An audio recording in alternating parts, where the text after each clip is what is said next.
Yes, and another Pursuing God's Heart in John chapter 13. This time, John chapter 13, again, so much, but I shouldn't keep saying that. But I'm just picking one little highlight. And this is one that I've probably mentioned in your hearing before if you've been around anything where I've been teaching John. But verse 35 is a famous verse where Jesus says, "By this will all people will know that you are my disciples if you have love for one another." I've heard that verse throughout my life. It seemed to be one of the popular verses or sections that would get taught in the church where I grew up, and so I feel like I've heard it a lot. But the sense that I've often got from hearing it preached is kind of what I would call the pragmatic sense. Jesus is speaking to his disciples and he's saying, look guys, I'm going to send you out, you're going on a mission, you're going to take the good news about Jesus to the whole world. Look, it's just going to work better if you love one another. So don't squabble, don't argue, come on, practical issue here, just be kind and then things run more smoothly.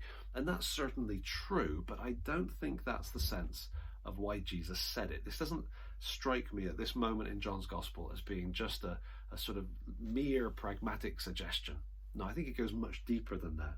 I think what's really going on here is that Jesus is saying this: how will people know that you are my disciples?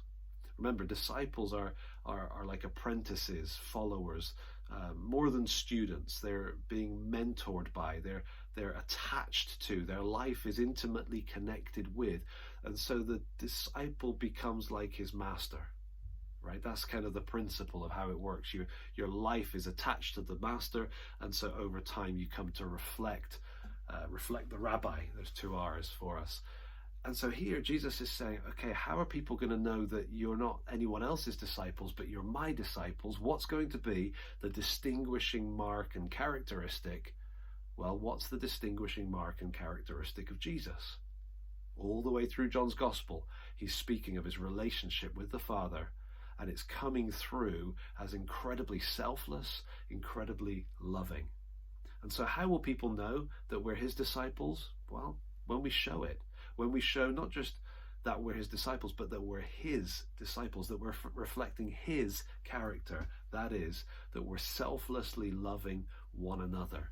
That is the distinguishing characteristic of a follower of Jesus, because it is the distinguishing characteristic of Jesus himself.